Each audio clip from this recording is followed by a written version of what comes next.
Hello everyone, assalamu alaikum and namaskar. আপোনালোক সকলোকে মোৰ চেনেল সামিমছ ওয়াৰ্ল্ডৰ অন্য এটি নতুন ব্লগলৈ স্বাগতম জনাইছো।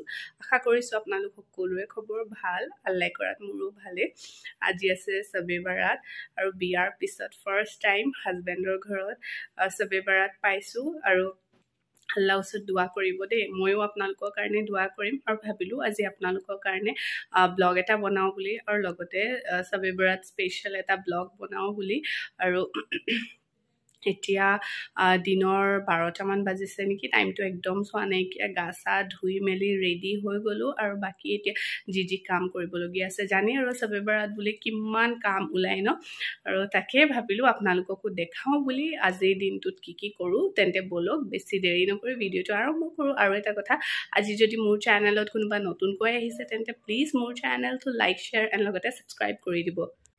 এইফালে ভেজ পোলাও বনাব লৈছো দিনৰ কাৰণে, সেইটো কাৰণে গোটেইখিনি মানে আগতীয়াকৈ কাটি মেলি থৈ দিছিলোঁ। আলু, মটৰ, পিঁয়াজ, লগতে লৈছো পনীৰ আৰু একেবাৰে চিম্পলকৈ বনাম। বনোৱাটো ভালকৈ নেদেখাওঁ বাৰু, কিন্তু এনেই অকণমানকৈ আপোনালোকক দেখাই দিছোঁ। চাউলখিনি অলপ দেৰি কাৰণে তিয়াই থৈ দিছিলোঁ, তেতিয়া পোলাওটো সোনকালে ৰেডি হৈ যাব। আৰু এইফালে এতিয়া মই কুকাৰত পিঁয়াজখিনি ভাজি লৈ আৰু সেইদিনাখন চাবচোন কিমান কি কাম ওলায়, তাৰ মাজতেও মই আপোনালোকক দেখাবলৈ কাৰণে চেষ্টা কৰিছোঁ। আৰু এইফালে ভেজ পোলাও ৰেডি হৈ গ'ল, একেবাৰে চিম্পলকৈ বনাইছিলোঁ, খাবলৈও বহুত বেছি টেষ্টি হৈছিলে। কেতিয়াবা এদিন ৰেচিপি দিম বাৰু আপোনালোকক।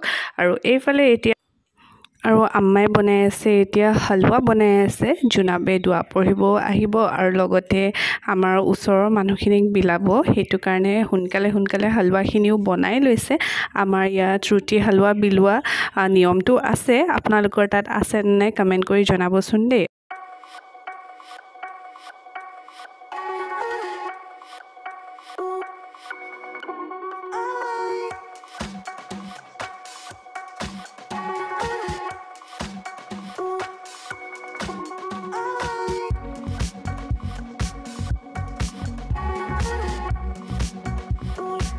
এইফালে আম্মাই ৰুটিখিনি ধুনীয়াকৈ বেলি দিলে আৰু মই ভাবিছোঁ এতিয়া ৰুটিখিনি সেকি দিম, তেতিয়া আমাৰ কামটো ইজি হৈ যাব। এইফালে এতিয়া মই পৰঠা সেকি আছোঁ আৰু সেইফালে আছে ৰুটি পৰঠা এনেকৈ মানে সেকি আছোঁ আৰু তাৰপিছত ভালকৈ ইবাদত কৰিম।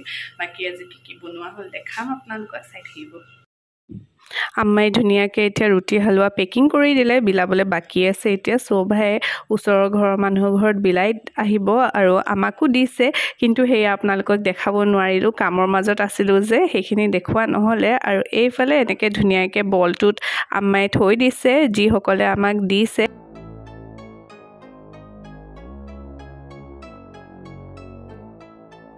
শবে-বাৰাত বুলি আমাৰ ঘৰত কি বনোৱা হ'ল তাকে আপোনালোকক দেখাই দিছোঁ।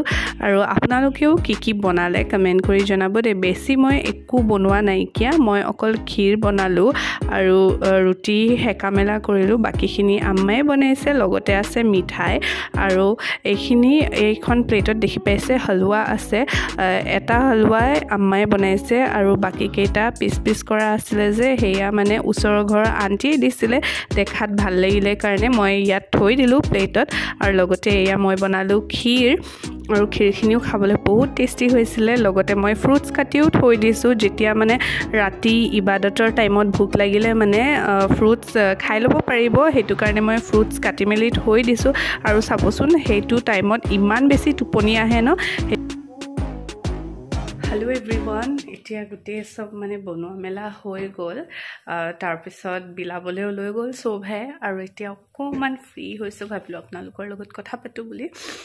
আৰু আজিৰ দিনটোত ঘৰলৈ বহুত বেছি মনত পৰি আছে, কিন্তু কি কৰিম, উপায় নাই, একো নহয়। আল্লাহৰ ওচৰত দোৱা কৰিছোঁ, আল্লাহে যাতে আমাৰ সকলোৰে দোৱা চব কবুল কৰে। আৰু আজিৰ দিনটোত আমি যিমান বেছি মানে পাৰোঁ দোৱা কৰিব লাগে, ইবাদত কৰিব লাগে, তাকে। আৰু এতিয়া মগৰিবৰ নামাজ চামাজ পঢ়ি মেলি গোটেইখিনি মানে চব হৈ গ'ল, চাহ তাহ খাই মেলি এতিয়া অকণমান দেৰি বহিছোঁ। তাৰপিছত আকৌ ইশা আজান দিব, নামাজ পঢ়িম, তেনেকৈ আৰু যিমান বহুতে হয়তো জানিব বিচাৰে যে শবে-বাৰাত মানে কি, আমি শবে-বাৰাতত কি কৰোঁ। শবে-বাৰাত মানে কোৱা হয় যে নাইট অফ ফৰগিভনেছ। আমি সেইদিনাখন মানে যিমান পাৰোঁ আল্লাহৰ ওচৰত দোৱা কৰিব লাগে, নফল নামাজ পঢ়িব লাগে, কোৰাণ শ্বৰীফ পঢ়িব লাগে। কাৰণ কয় যে সেই দিনটোত আমি মানে যিমান আল্লাহৰ ওচৰত ইবাদত কৰোঁ আমাৰ গুনাহ চব মাফ হয়, আৰু আগতে আমি যিমান গুনাহ কৰি আহিছোঁ সেইখিনি মাফ হয় বুলি কয়। আৰু সেইটো কাৰণে আমি যিমান পাৰোঁ সেই দিনটোত মানে বহুত বেছি নফল নামাজ লগতে কোৰাণ শ্বৰীফ তিলাৱত কৰোঁ। আৰু নামাজটোতো আমাৰ কৰ্তব্য হয়, আমি নামাজটো সদায়ে পঢ়িব লাগে।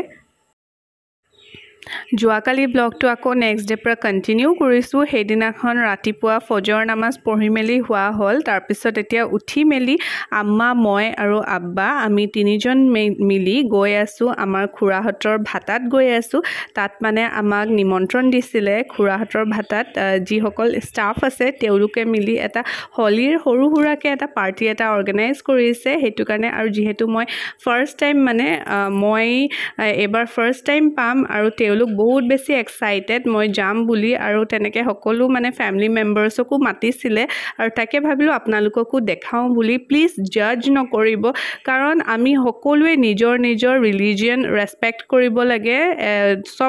চবৰে নিজৰ ফেষ্টিভেলছখিনিক ৰেচপেক্ট কৰিব লাগে। প্লিজ আপোনালোকে জাজ নকৰিব। এতিয়া আমি ভিতৰলৈ সোমাই গৈ আছোঁ, আৰু যিমানখিনি পাৰোঁ আপোনালোকক দেখাম। তেন্তে ব্লগটো একেবাৰে শেষলৈকে চাই থাকিব।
হেল্ল' এভৰিৱান, সেইফালে ভাতা টোৰ কৰি আছোঁ, আৰু জুনেদক চাওক, জুনেদৰ পুৰা হল লাগিছে। আৰু সেইফালে কালি লাষ্ট এক্সামৰ পিছত আহিবা দেই, বহুত কিবা কিবি প্লেন আছে, গম পাইছা ন? পাইছোঁ। আৰু বহুত ভাল লাগিছে এইফালে আহি। অলপ যদি বতৰটো ডাৱৰীয়া নিচিনা কৰা হ'লে ন, তেতিয়া আপোনালোকক ভালকৈ দেখালোঁ হয়। মানে ইমান ডাঙৰ এৰিয়া, মানে খোজকাঢ়ি শেষে হোৱা নাইকিয়া এতিয়ালৈকে। যিমানখিনি পাৰোঁ দেখাইছোঁ আপোনালোকক। এইসব বস্তু কিমান বেছি যে ইণ্টাৰেষ্টিং হয় ন, আৰু লগতে বহুত বেছি টাফো হয়। দেখাতহে ইজি লাগে, কিন্তু যেতিয়া এটা ইটা বনোৱা হয় তাত যে কিমান বেছি কষ্ট লাগে, কেতিয়াবা এদিন আপোনালোকক ভালকৈ দেখাম বাৰু ইটা কেনেকৈ বনায়। সকলোৱে আমি জনাটো দৰকাৰী। আৰু যেতিয়া মই এইখিনি দেখি আছিলোঁ তেতিয়া মোৰ ইঞ্জিনিয়াৰিং ডেইজৰ কথা মনত পৰি গৈছিলে। আৰু এইফালে এইটো ইমান বেছি হাই টেম্পাৰেচাৰ দূৰৰ পৰাই ফিল হয়, আৰু ইয়াৰ ভিতৰতে মানে ইয়াতে ইটাটো ভাতটো সোমাই থাকে বনোৱাৰ প্ৰচেছটো এইখিনি ভিতৰতে হৈ থাকে আৰু তেওঁলোকে যেতিয়া আমাক দেখাই আছিলে ধুনীয়াকৈ আমাক বুজাই আছিলে কৈ আছিলে আৰু তেওঁলোকো মানে ইমানেই বেছি এক্সাইটমেণ্টত আমাক কৈ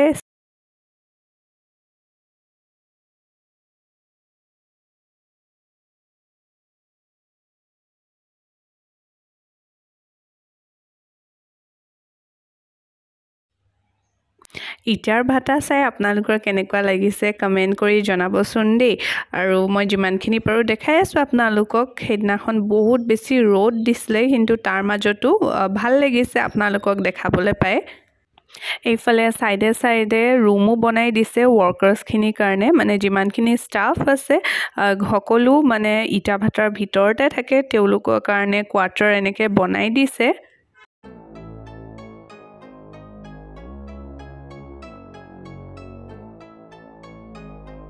ইয়াত মোৰ খুৰা বহে সব পুৰা মনিটৰিং কৰি থাকে এইটো হৈছে খুৰাৰ অফিচ মই খুৰাৰ অফিচটোকো আপোনালোকক দেখাই দিছোঁ লগতে এইফালে একাউণ্টেণ্টে কাম কৰি থাকে ইয়াত একাউণ্টেণ্ট বহে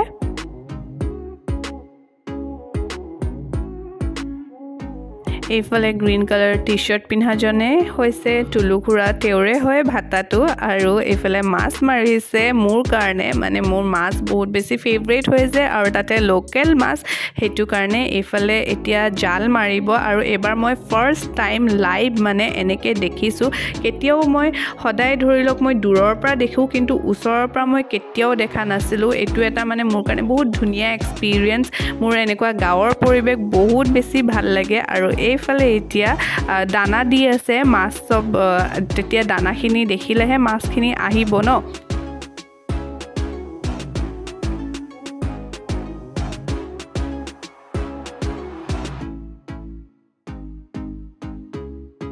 আৰু প্ৰথমে আব্বাই জাল মাৰিলে আৰু মই ভাবাই নাছিলোঁ যে আব্বাই ইমান ধুনীয়াকৈ জাল মাৰিব পাৰিব বুলি আৰু চাওকচোন কি মাছ উঠিছে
গ্ৰীণ কালাৰ অ এইটো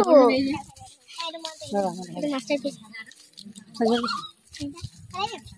কিনে পেলাই দিলে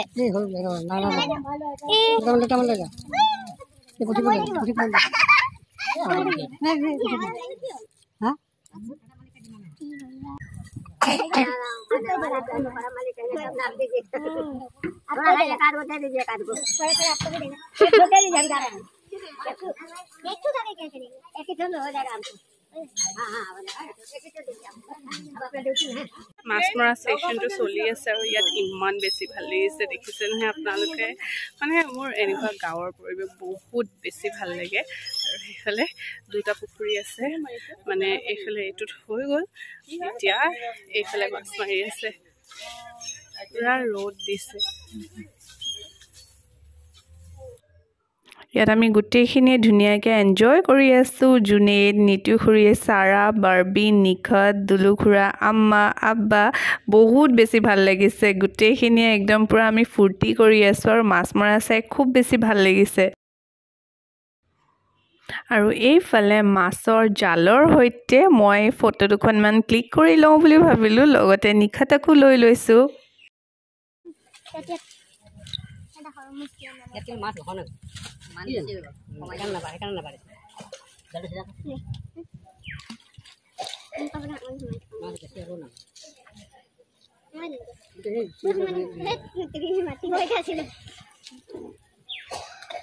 অলপ আমি পঢ়িলো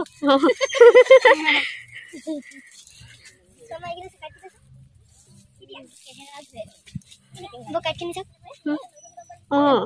কাটি নিও পকা যায় পেছা আহিলে পুৰা ভাতা চল কৰিলোঁ আৰু এতিয়া গৈ আছোঁ খুৰীহঁতৰ ঘৰলৈ জুনিহঁতৰ ঘৰলৈ গৈ আছোঁ আৰু এতিয়া অকণমান ৰ'দটো কমিছে পুৰা বতাহ মাৰি আছে ইয়াত আহি মানে বহুত বেছি ভাল লাগে মই দিনত তেনেকৈ অহা নাছিলোঁ তেনেকৈ সুবিধা হোৱা নাছিলে আৰু আজি চান্স পালোঁ যেতিয়া আহি গ'লোঁ আৰু আপোনালোককো দেখালোঁ এতিয়া খুৰীহঁতৰ ঘৰত যাম আৰু যিমানখিনি পাৰোঁ দেখাই আছোঁ চাই থাকিব খুৰীহঁতৰ ঘৰত আহিলোঁ এতিয়া আৰু আজি দিনতহে মই ভালকৈ এইখিনি দেখিছোঁ আপোনালোককো দেখাওঁ মাতষাৰ লাহে লাহেহে ভাল হৈছে আৰু অলপ টাইম লাগিব আৰু ঠিক হ'বলৈ কাৰণে ইফালে এৰিয়াটো বহুত ডাঙৰ আছে পুৰা ৰ'দ পৰি আছে এইটোৱে আমাৰ মেইন ঘৰ হয় আগতে আম্মা আব্বাহঁত ইয়াতে আছিলে আজহাৰ মুনুবা আমৰিন বা সকলো মানে সৰুৰ পৰা ইয়াতে ডাঙৰ হৈছে যেতিয়া ধৰি লওক ক্লাছ 8 মানত আছিলে তেতিয়া ইয়ালে লাজুমলে শিফ্ট হৈ গ'ল আৰু এইখিনি হৈছে আলুবাৰী প্ৰায়ভাগে ভাবে চাগে মোৰ আলুবাৰীত বিয়া হৈছে বুলি কিন্তু আজি কৈ দিওঁ আপোনালোকক আলুবাৰীত আমাৰ মেইন ঘৰ আছে আৰু ইয়াতে গোটেই ফেমিলিখিনি আছিলে আগতে অলপ বেলেগ আছিলে ঘৰটো কিন্তু এতিয়া ধুনীয়াকৈ সকলোৱে বনাই ল'লে আৰু এই মেইন ঘৰত আমাৰ নিতুখুৰী আৰু পাপুকাহঁত থাকে আৰু চাওকচোন গোটেই এৰিয়াটো বহুত বেছি ধুনীয়া হয় আৰু ইয়াত আহি খুব বেছি ভাল লাগে সেইটো কাৰণে আপোনালোককো দেখাই দিছোঁ আজি বহুত কম সময়ৰ কাৰণে আহিছোঁ সেইটো কাৰণে অকমানকৈ আপোনালোকক দেখাইছোঁ আৰু এইফালে ধুনীয়াকৈ ফৰিদা বয়ে গাৰ্ডেনিং কৰি থৈছে লগতে নিতুখুৰীও বহুত ধুনীয়াকৈ গাৰ্ডেনিং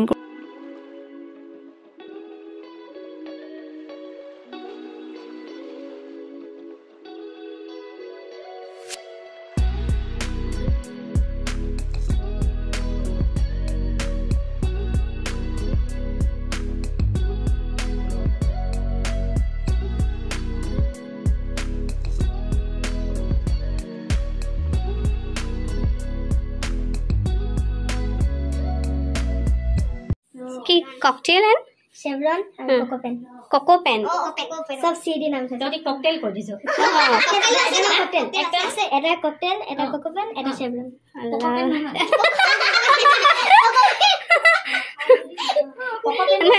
আব্বাক যদি কবলে দিয়ে আব্বাক যদি কব দিয়ে আব্বা তো কিবা কৰি দিব আব্বাই ককটেল ভকটেল কৰি দিব